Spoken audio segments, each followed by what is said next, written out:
आएंगे पहले और दुख में पहले आएंगे तो दोनों में लाभ आपका है। सुख में आएगा मेरा शंभु मेरा त्रिकालदर्शी कैलाशी अविनाशी तो आनंद पाएगा, और दुख में अगर भगवान शिव पहले आ गए तो फिर दुख वहां रह नहीं सकता, दुख वहां रहेगा ना।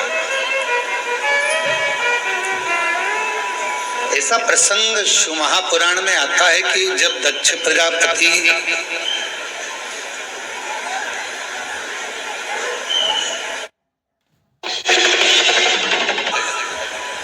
सबको निमंत्रण गया, पर मेरे देवादिदेव महादेव के यहाँ ना तो कोई पत्र गया ना कोई निमंत्रण हो गया बंदर के आने का। चलो नीचे उतरो। और माता सती स्नेह किसको करती है, प्रेम किसको करती है, शिव को।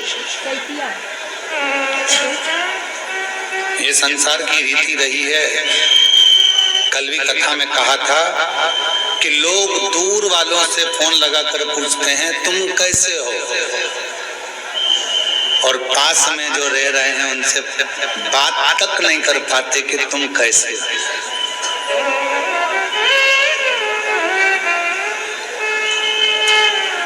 ये दुनिया की रीत है, किसी एक की रीत नहीं है, ये दुनिया की रीत है। दूसरों से जरूर पूछा जाता है आप कैसे हो कैसे हो कैसे हो, पर जो घर में रह रहा है, घर में जो निवास कर रहा है, प्रेशर फ्लो बक्सों का, घर में जो निवास कर रहा है, जो रह रहा है, उससे पूछा ही नहीं जाता कि तुम कैसे हो। उसके मन की दशा क्या है, उसके मन का भाव क्या है।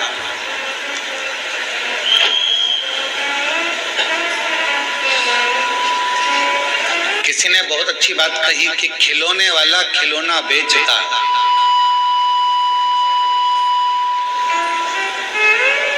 खिलौने वाला खिलौना बेचता है और पूरे गांव के लोगों को, गांव के बच्चों को खुशियां दे देता है।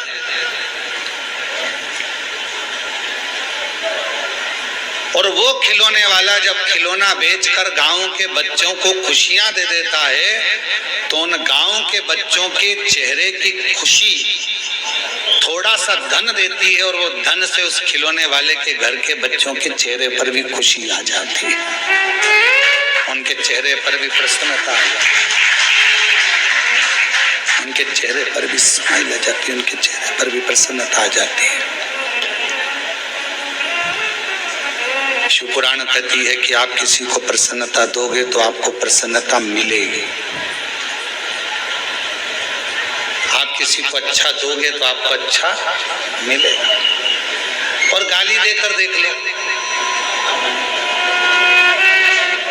गाली भी मिलेगी और बोनस भी मिलेगा।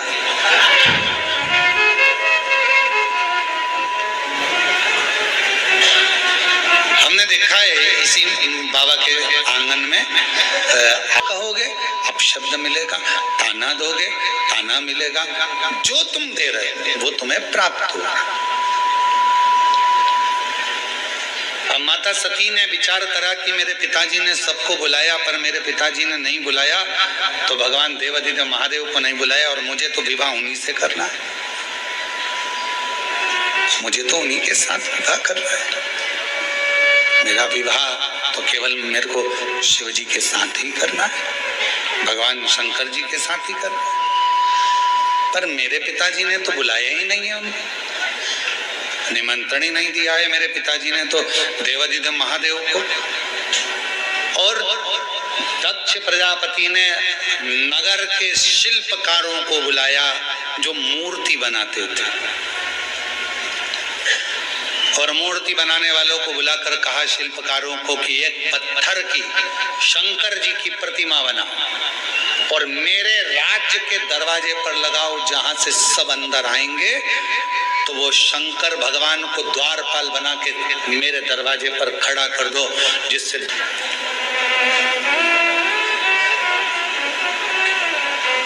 एक शिल्पकार आया उसने समझाया, दूसरा शिल्पकार आया उसने समझाया, तीसरा शिल्पकार आया उसने समझाया, सबने समझाया पर कोई समझे।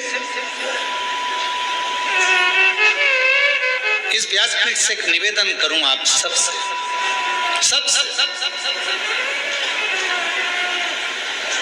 अगर यदि आप लोग अपनाएंगे तो कहना उत्तमता है, नहीं तो व्यर्थ बोलना और व्यर्थ बात को रखना ये तो श्रेष्ठता नहीं है।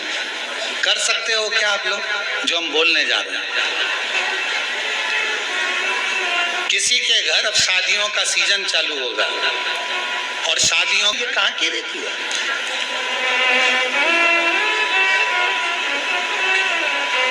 एक शिल्पकार आया, उसने समझाया, दूसरा शिल्पकार आया, उसने समझाया, तीसरा शिल्पकार आया, उसने समझाया, सबने समझाया, पर कोई समझे?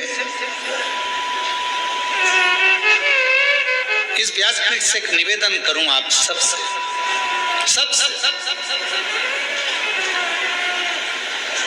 अगर यदि आप लोग अपनाएंगे तो कहना उत्तमता है, नहीं तो व्यर्थ बोलना और व्यर्थ बात को रखना ये तो श्रेष्ठता नहीं है। कर सकते हो क्या आप लोग जो हम बोलने जा रहे हैं? किसी के घर अब शादियों का सीजन चालू होगा और शादियों के सीजन में शादी जब होती है बड़े बड़े गार्डन में, बड़े बड़े गार्डन है, होटल हैं, धर्मशाला हैं, जहाँ विवाह होता है, जहाँ से लोग एंट्री करते हैं, अंदर प्रवेश करते हैं, वहीं पर अंदर आने की जगह पर भगवान की मूर्ति आजकल गार्डन वाले फिट कर देते हैं। बोलो सही है कि गलत है?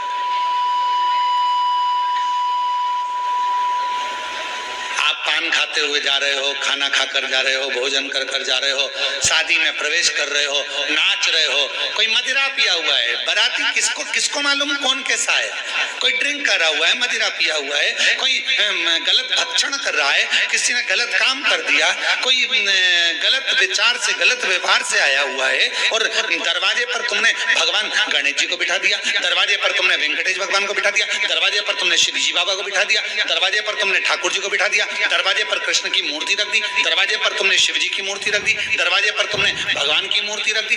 नहीं, एक नियम बनाओ, आज से कथा सुनने वाले एक नियम बना लो, किसी की शादी में जाओ और दरवाजे पर अगर किसी भगवान की मूर्ति प्लास्टिक की या पीओपी की किसी की भी मूर्ति रखी देखो, तो तुम जो लिफाफा दो ना, उस लिफाफे के ऊपर एक लाइन लिख कर दो कि भगवान की जगह अपने बाप को बिठा देते।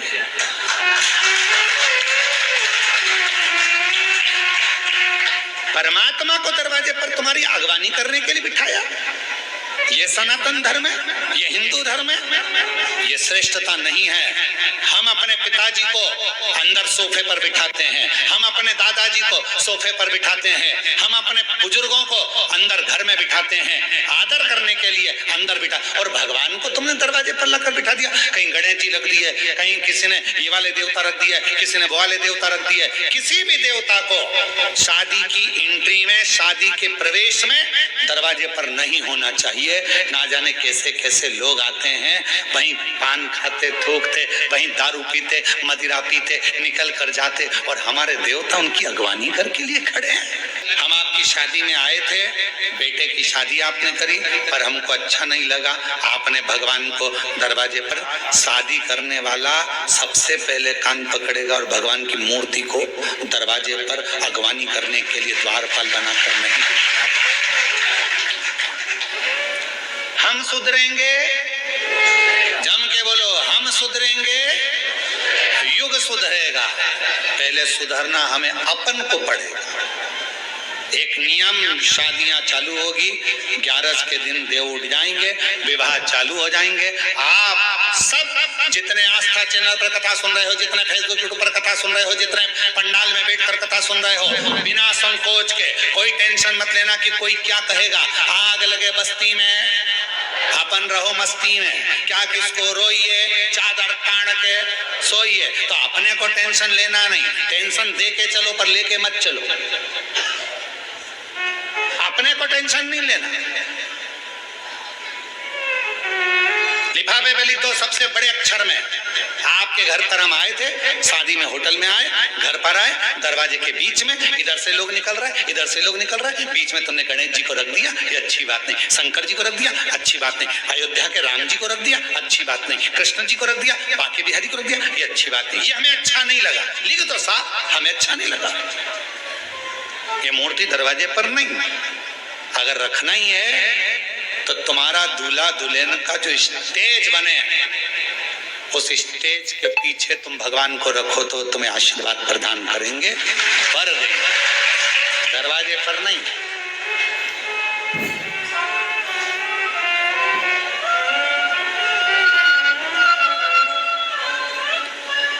थोड़ा सुधार, और यदि थोड़ा सा भी हम अपनी जिंदगी में सुधार लाएंगे, हम अपने जीवन में थोड़ा सा भी सुधार लाएंगे, हम अपनी जिंदगी में थोड़ा सा भी अगर सुधार लेकर आएंगे तो ये निश्चित है कि हमारा प्रदेश, हमारा देश सुधरेगा जरूर। थोड़ा सा सुधार।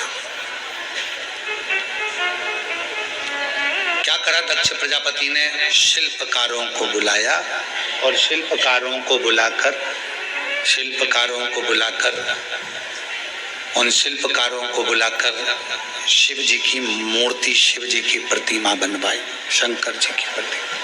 लगाओ तो के बकरे का लगाओ, क्यों? क्योंकि दक्ष प्रजापति कर रहा था कि मेरी बेटी का स्वयंवर, मेरा महल, मेरा नगर। बकरे का सिर लगा दो तो मैं करता रहेगा।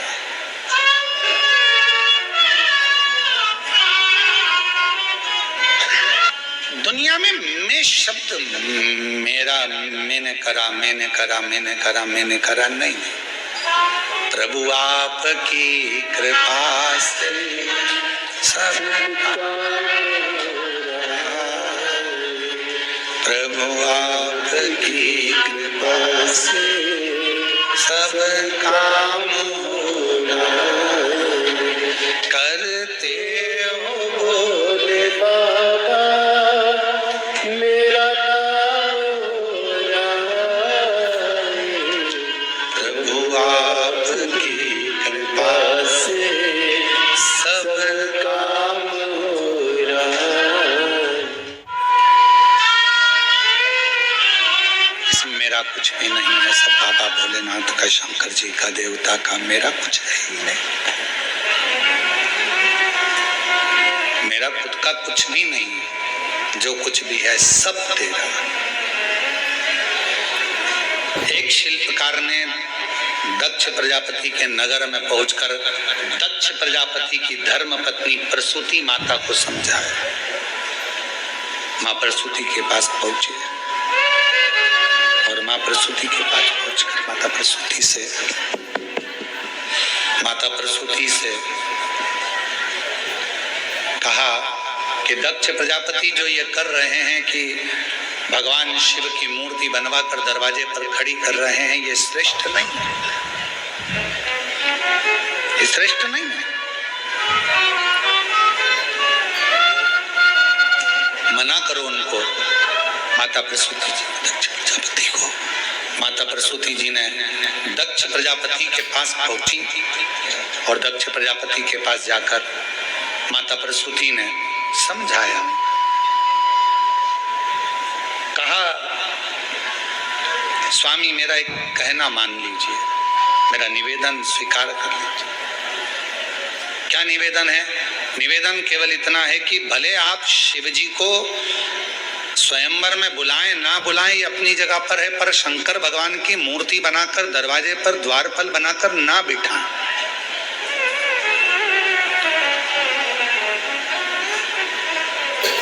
दरवाजे पर द्वारपाल बनाकर शिव जी को ना बिठाया जाए।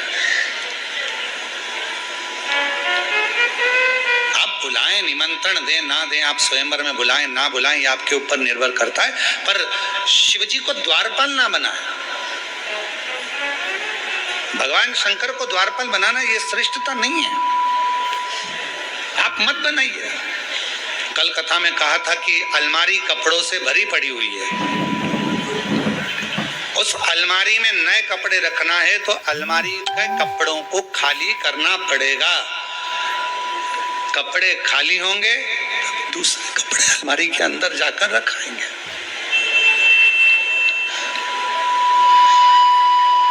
मसालदान के डब्बे हैं, डब्बे के अंदर मसाला भरा पड़ा हुआ है। मसालदान के डब्बे हैं, उन डब्बों के अंदर मसाला भरा पड़ा हुआ है, पहले से मसाला भरा हुआ है। उस डब्बे को थोड़ा सा खाली करना पड़ेगा, और जब हम डब्बों को खाली करेंगे तब उसमें मसाला दूसरा भराएगा। उसी तरह शिव महापुराण की कथा कर रही है, भगवान शंकर का चरित्र कर रहा है। शिव महापुराण की कथा कर रही है कि अपने भीतर की अभिमत्ता, अपने भीतर का अभिमान, अपने भीतर का हम, अपने भीतर का मैं और मेरा, ये सब निकल कर बाहर जाएगा। मैं और मेरा बाहर निकलेगा। मांगू घड़ी दुख काट, दया करीन दर्शन, ओ शंभो शरणे पड़ी, मांगू घड़ी दुख काटो, दया करीन दर्शन।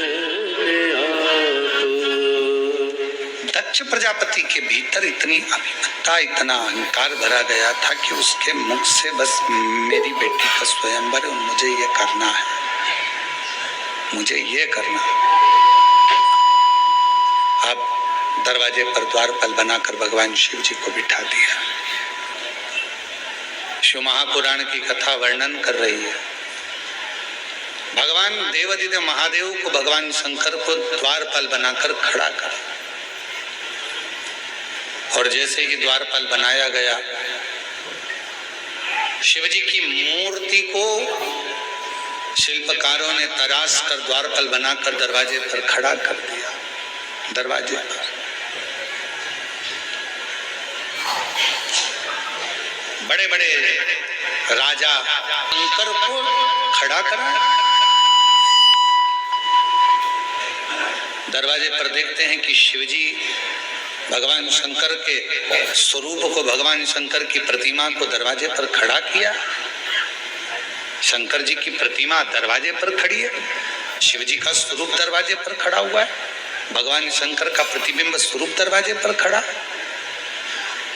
जो विद्वान देव थे, भगवान विष्णु तो अंदर प्रवेश कर रहे थे, पर भगवान नारायण अंदर प्रवेश नहीं करे। जो शंकर भगवान को दरवाजे पर देखा तो भगवान नारायण वापिस चल दिए, वापिस पुनः फिर चल। ब्रह्मा जी ने देखा कि दरवाजे पर शिवजी खड़े, ब्रह्मा जी भी वापिस आ गए। कुछ देवता अंदर जाकर बैठे, बाकी के सारे देव वापिस पुनः अपने अपने धाम को, अपने अपने घर को वापिस आ गए, अपने अपने धाम को वापिस आ गए।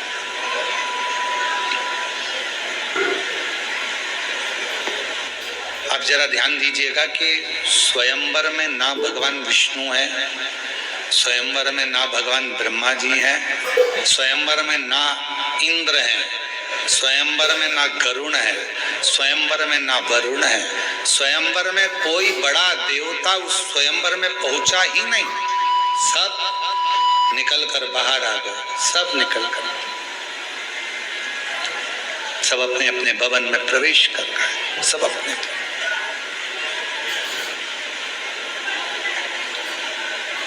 माता सती माला लेकर आ रही है। जैसे ही स्वयंवर में माता सती ने प्रवेश किया और माता सती जैसे माला लेकर प्रवेश करी, सती माता ने देखा कि पिताजी ने सबको बुलाया पर मेरे शिव को नहीं बुलाया, और उन्हीं को ही तो मुझे माला पहनाना।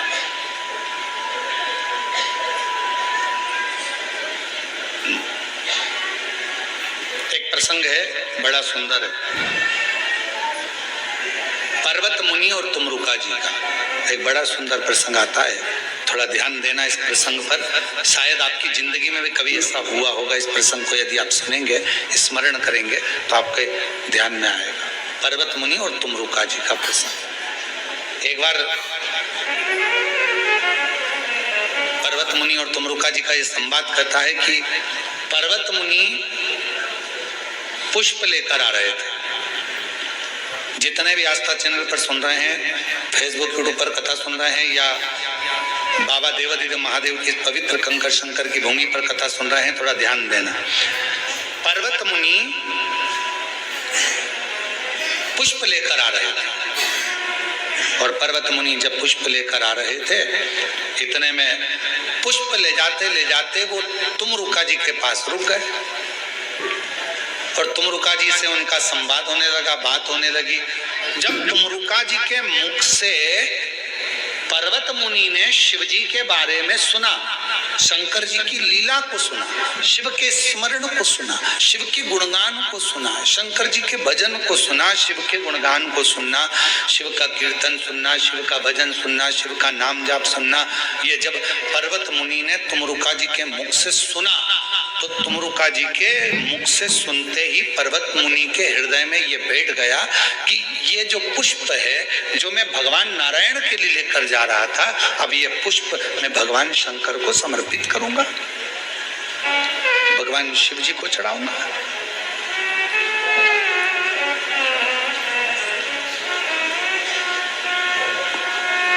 पर्वत मुनि ने पुष्प लिए और पुष्प लेकर भगवान देवादिदेव महादेव को चढ़ाने के लिए चले। तुमरुका जी ने कहा, तुम्हारा वो पुष्प अब शिव स्वीकार नहीं करेगा। दिल से, मन से जो पुष्प था तुमने वो भगवान विष्णु को दे दिया है, अब तुम शंकर को कुछ मत दो, वो पुष्प श्री हरि नारायण को ही दे दो। शिव को तो केवल हृदय से प्रणाम कर लोगे तो भी शिव स्वीकार कर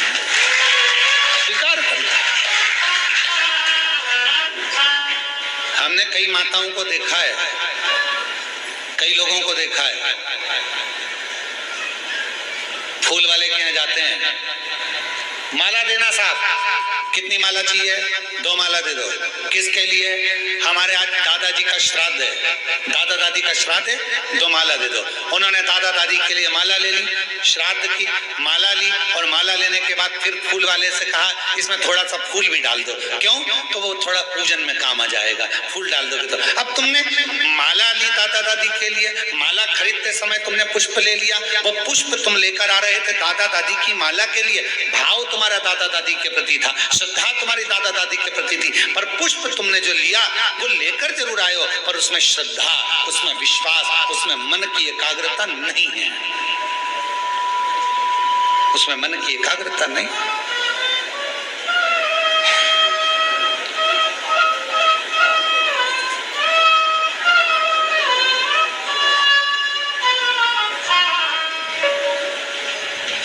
वो भाव एक बड़ा सुंदर सा है।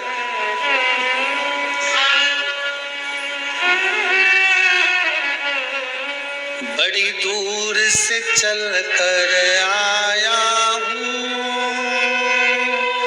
मेरे बाबा तेरे दर्शन के लिए, मेरे बाबा तेरे दर्शन के लिए, बड़ी दूर से चल कर आया हूँ मेरे बाबा तेरे दर्शन के लिए, मेरे बाबा तेरे दर्शन के लिए, एक बेल पत्र में लाया, एक बेल पत्र में लाया, चरणों में तेरे अर्पण के लिए, एक बेल पत्र में लाया, चरणों में तेरे अर्पण के लिए, बड़ी दूर से चल कर आया हूँ मेरे भोले तेरे दर्शन के लिए, बड़ी दूर से चल कर आया हूँ मेरे बाबा तेरे दर्शन के लिए, मेरे बाबा तेरे दर्शन के लिए, एक बेल पत्र में लाया, एक बेल पत्र में लाया, चरणों में तेरे अर्पण के लिए, एक बेल पत्र ले आया हूँ चरणों में तेरे अर्पण के लिए। कुछ नहीं लाए, हम बाबा को केवल निर्मल मन से, निर्मल हृदय से, चित्त से